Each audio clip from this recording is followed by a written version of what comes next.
개그우먼 박나래 씨가 자신을 고소한 전 매니저들을 횡령 혐의로 추가로 고소했습니다. 경찰은 방송인 전현무 씨에 대한 차량 링거 투약 의혹에 대해서도 고발장을 접수해 수사에 착수했습니다. 서승택 기자입니다.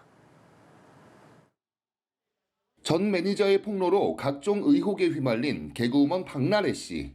박 씨는 지난 6일 전 매니저들이 허위 주장을 바탕으로 금전을 요구했다며 이들을 고소했습니다. 현재 제기된 사안들에 대해서도 사실관계를 차분히 확인해야 할 부분들이 있어 법적 절차를 진행 중에 있습니다. 이후 박 씨는 업무상 횡령 혐의로 전 매니저 2명에 대해 두 번째 고소장을 접수했습니다. 최근 경찰에 비공개로 출석해 고소인 조사도 받은 것으로 알려졌습니다. 전 매니저들도 지난 5일 특수상해, 허위사실 적시 명예훼손, 정보통신망법 위반 등의 혐의로 박 씨에 대한 고소장을 접수한 바 있어 양측의 진실 공방이 수사와 법정 공방으로 번지는 양상입니다. 박 씨를 둘러싼 또 다른 의혹, 주사 이모 논란도 계속 확산하는 가운데 방송인 전현무 씨의 이른바 차량 링거 사건도 경찰에서 들여다보고 있습니다. 서울 강남경찰서는 국민신문고에 전 씨가 차량 안에서 정맥 수액을 진료한 불상의 처치자와 관련자들을 수사해달라는 진정을 접수하고 수사에 착수했습니다. 최근 전 씨가 9년 전 차 안에서 링거를 맞는 모습이 담긴 방송 화면이 퍼지며 논란이 됐습니다. 전 씨의 소속사 SMCNC는 전 씨가 당시 목 상태가 좋지 않아 병원에서 담당 의사의 진료와 처방을 거쳐 적법하게 치료받은 것이라며 당시 진료 기록부 등을 공개했습니다. 연합뉴스TV 서승택입니다. 개그우먼 박나래 씨 그리고 전 매니저들 간의 법적 공방 갈수록 격화하는 모습입니다. 앞서 박 씨가 전 매니저들을 공갈 미수 혐의로 고소한 바가 있는데 이번에는 횡령 혐의로 추가로 고소를 했네요. 맞습니다. 지금 이제 박나래 씨와 그리고 전 매니저들 사이에서는 기존에는 고소 고발건이 6건이 있었어요. 예. 근데 이제 횡령 혐의가 추가가 됐기 때문에 7건의 이제 고소건이 복잡하게 맞물려 있다라고 보시면 되겠고 지금 업무상 횡령을 했다라고 주장을 하고 있는 것인데 박나래 씨가 이야기를 하는 것은 그겁니다. 법인 계좌로 본인의 활동이라든지 행사라든지 이런 입금을 받아야 되는데 전 매니저가 별도의 다른 법인을 세워서 그 법인 계좌를 통해서 자금을 몰래 받는다라든지 아니면 뭐 법인에 그러니까 박나래 씨가 기존에 설립한 1인 기획사 이 법인 계좌에서 다른 그 전 매니저의 회사로 돈이 빠져나간 것을 뭐 확인을 했다라는 취지의 주장을 하고 있어요. 그래서 이러한 부분이 사실이라면 당연히 범죄 혐의가 성립이 되는 것은 맞고 다만 그러한 물증으로서 어떠한 객관적인 증거가 확보되어 있느냐 이것이 가장 중요할 것으로 보이고 오히려 이제 전 매니저 측에서는 반대로 박나래 씨가 배임 횡령 행위를 저질렀다라고 주장하고 있거든요. 뭐 어머니라든지 아니면 전 남자친구라든지 실제 근무하지 않는 자에게 거액의 이제 금액을 지급을 해서 회사에 손실을 끼쳤다라고 주장을 하고 있는 상황이기 때문에 마찬가지로 진술이 엇갈리고 사실관계가 어떤 것인지 이제 정리되는 것이 가장 중요합니다. 지금 박나래 씨가 공갈미수 혐의로 고소를 했고 그리고 좀 시간이 지나서 다시 이제 횡령 혐의로 추가 고소를 하지 않았겠습니까? 이럴 경우에 기존에 고소를 신청했던 그 맡았던 담당 수사팀이 계속해서 한꺼번에 수사를 맡는 겁니까? 아니면 다른 곳에 이제 배정이 되는 겁니까? 일단은 다 기존에 이 사건을 담당했던 수사팀에서 배당을 받을 가능성이 굉장히 높습니다. 왜냐하면 지금 만약에 수사가 뭐 이렇게 많이 개진이 돼서 무르익은 단계다라고 한다면 다른 수사팀으로 사건을 보낼 수도 있어요. 왜냐하면 사건의 어쨌든 수사의 진척 속도가 다르기 때문에 그렇게 하는 게 더 효율적이다라고 판단할 여지도 있거든요. 근데 지금은 이제 막 고소인 조사를 마친 굉장히 수사의 초기 단계입니다. 그래서 다른 고소 고발건이 들어온다라고 하더라도 같이 진행하는 데 있어서 큰 무리가 없다라고 판단한다면 그러면 이제 동일한 수사팀이 맡아서 수사를 진행하는 것이 나중에 이제 검찰로 사건을 보낸다라든지 추후에 이제 사건의 진행 속도를 맞추는데도 더 이제 편한 용이한 그런 효과가 있기 때문에 아마도 기존 수사팀에서 이어받아서 하게 될 것으로 보입니다. 예, 아무래도 이렇게 좀 대중들에게 잘 알려진 유명인들이 어떤 의혹을 받고 경찰 조사를 받게 될 경우에는 과연 이 사람이 포토라인에 서게 될까? 이 부분도 상당히 주목을 받는 사항 중에 하나인데 박나래 씨는 최근에 이미 조사를 한 차례 받았더라고요. 이거는 그렇습니다. 비공개로 조사를 받은 거죠? 심야 시간에 지금 6시간 정도 조사를 받은 것으로 알려지고 있어요.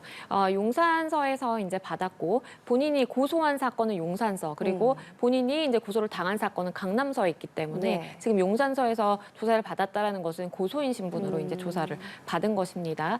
근데 이제 외부에 알려지지는 않았고 마찬가지로 뭐 포토라인도 지금 전혀 예. 남아있지 않은 상황이죠. 그래서 추후에 피고소인으로서 수사기관에 출석을 할 때에는 뭐 포토라인을 설 가능성이 있느냐라고 보면 예.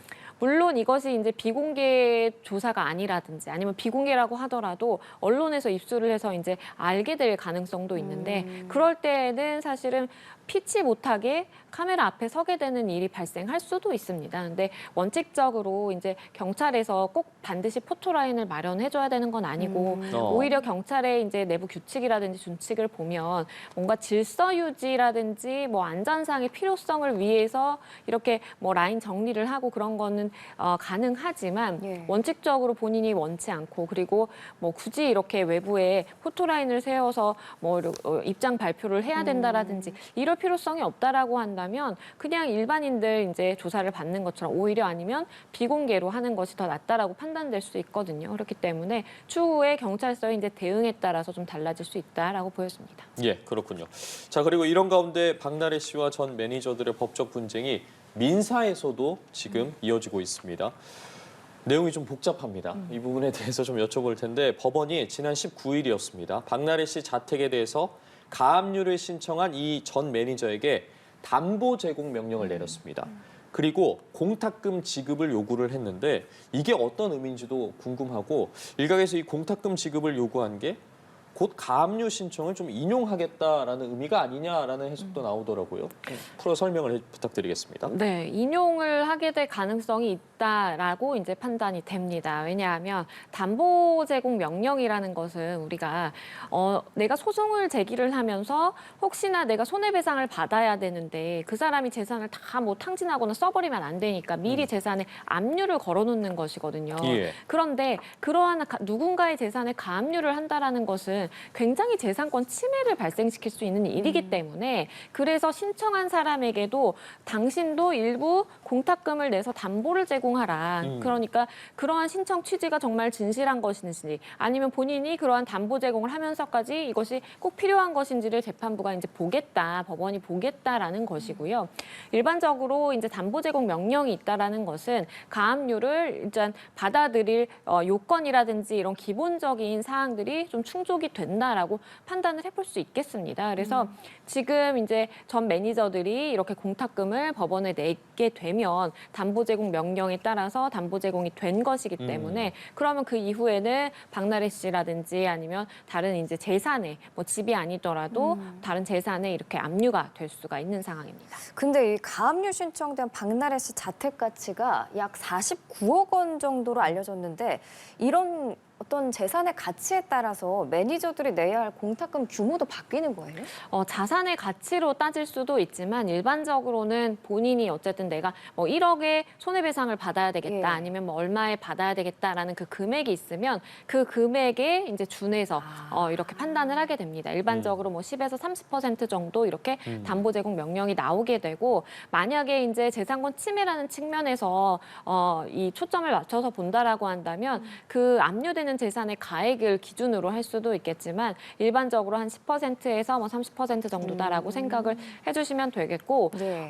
일단은 그 가압류를 얼마나 액수를 본인들이 생각을 해서 신청을 했는지에 따라서 그 금액이 사실은 주요하게 영향을 미치는 것이고 이것을 마련을 해서 어쨌든 공탁금으로서 법원에 내야만 추후의 절차가 진행이 될 수 있는 상황입니다. 이 부분도 궁금합니다. 그런데 이 가압류를 신청한 박나래 씨의 자택에 박나래 씨의 소속사가 지금 채권자로 돼 있는 근저당권이 설정된 사실이 뒤늦게 드러났는데 이를 두고도 여러 추측이 나옵니다. 지금 박나래 씨 측이 이 가압류 인용에 대비한 건 아니냐라는 일각의 추측도 나오고요. 또 다른 추측 중에 하나가 위약금 등을 염두한 행보가 아니냐라는 이야기까지 나옵니다. 어떻게 해석해 봐야겠습니까? 그러니까 두 가지 다 어쨌든 뭐 합리적으로 일리가 있는 설명이기는 합니다. 왜냐하면 첫 번째로는 이런 일을 당하게 되면 이 연예인들 입장에서는 본인이 계약을 체결했던 업체라든지 아니면 지금 법적 분쟁이 있는 전 매니저들이 다 뭐 잘못했으니까 나한테 얼마를 줘라라는 이제 취지의 손해배상 아니면 위약금 소송이 발생할 가능성이 있어요. 그러면 내가 그거를 지급하지 못할까 봐 내 가장 큰 재산에 보통은 가압류를 걸게 되고 그럼 집에 가압류가 걸리면 이거는 참 이렇게 처분하기도 어렵고 아니면 본인이 진짜 집을 날릴 수도 있고 뭐 여러 가지 위험이 발생할 수 있는 것이거든요. 그렇기 때문에 일각에서는 본인이 실질적으로 법인의 이제 1인 기획사이기 때문에 이 회사가 내 회사로 볼 수 있고 회사가 저당권 설정 계약에 따라서 저당권을 이렇게 설정을 하게 되면 이 저당권이라는 것은 순위별로 이렇게 변제의 그 가능성이 높아지는 것이기 때문에 예. 먼저 법인에서 가압류를 해서 이제 뭐 그 저당권을 설정을 해놓으면 그 이후에 가압류를 하더라도 후순위 채권이 돼서 그만큼 변제받을 수 있는 금액이라든지 가능성이 떨어지는 것이거든요. 그래서 선제적으로 49억 원이라는 굉장히 거액의 저당권을 설정해 놓은 것이다라는 일각의 설명도 있고 아니면 다른 시각에서는 혹시나 이제 법인 입장에서 위약금도 이제 법인과 이제 대리가 돼서 체결된 계약이기 때문에 법인에서 위약금으로 많은 돈을 물어내 줘야 될 수 있고 향후 이런 법적인 분쟁이나 처리 과정에서 돈이 필요할 수 있기 때문에 이 집을 일단 담보로 잡아서 우리가 이만큼의 경제력을 실현할 수 있는 법인이다라는 취지를 외부로 보여주기 위해서 저당권을 설정한 것이다라는 이야기도 있어서요. 뭐두 가지 설명 다 일리가 있는 설명으로 보여집니다. 이게 지금 1인 기획사고 그 회사가 박나래 씨의 모친 명의로 돼 있더라고요. 그럼 채권자가 모친 명의라는 것도 의미가 있는 건가요?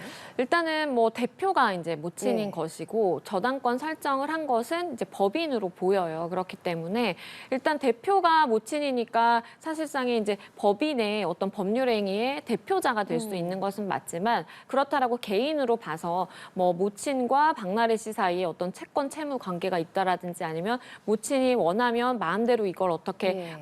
이 현실화할 수 있다라고 보는 것은 좀 무리가 있고 다만 지금 뭐 1인 기획사고 소속된 연예인도 박나래 씨만 있고 모친이 대표이기 때문에 법률상 대리를 할 수밖에 없는 그런 측면은 있어 보입니다. 알겠습니다.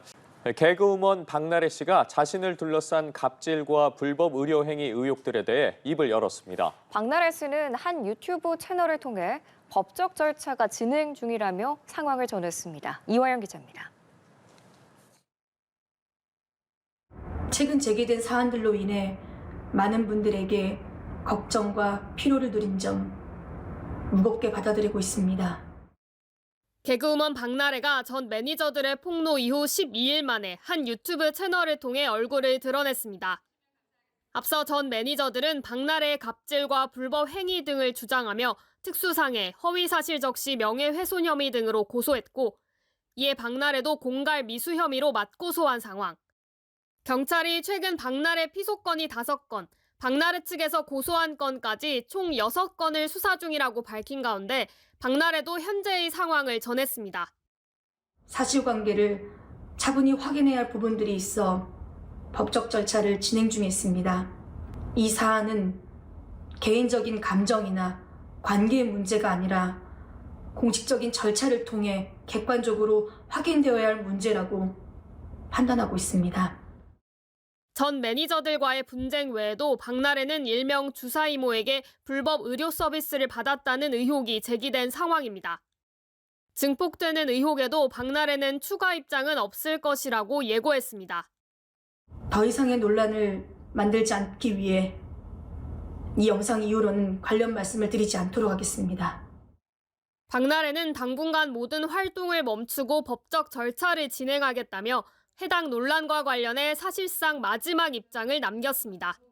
연합뉴스TV 이화영입니다. 방송인 박나래 씨의 전 남자친구가 매니저들의 개인정보를 불법적으로 수집해 수사기관에 넘긴 의혹으로 누리꾼으로부터 고발당했습니다.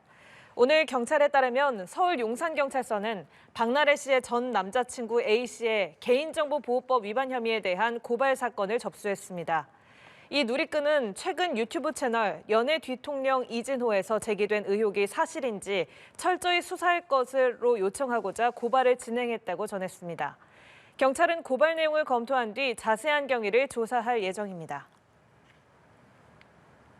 개그우먼 박나래 씨의 주사 이모 논란 속에 경찰이 방송인 전현무 씨의 이른바 차량 링거 사안도 들여다봅니다. 서울 강남경찰서는 어제 해당 사안을 확인해달라는 내용의 국민신문고 진정을 접수하고 수사에 착수했습니다. 고발 형식의 해당 진정은 전 씨에게 차량 안에서 정맥 수액을 진료한 불상의 처치자와 관련자들을 수사해달라는 취지로 작성됐습니다. 최근 전 씨가 9년 전 차 안에서 링거를 맞는 모습이 담긴 방송 화면이 퍼지며 논란이 되자 전 씨 측은 병원에서 의사의 진료와 처방을 거친 것이라고 해명한 바 있습니다. 네, 일명 주사 이모 의혹이 유튜버 입짧은 햇님으로 번졌습니다. 한 연예 매체는 오늘 입짧은 햇님이 주사 이모의 단골 손님이었다며 불법으로 약을 받고 링거를 맞은 것으로 의심된다고 보도했습니다. 보도에서 공개된 과거 박나래 전 매니저와 주사 이모 사이 카톡을 보면 입짧은 햇님에게 주사 이모가 약을 건넨 듯한 상황을 암시하는 내용이 담겼습니다.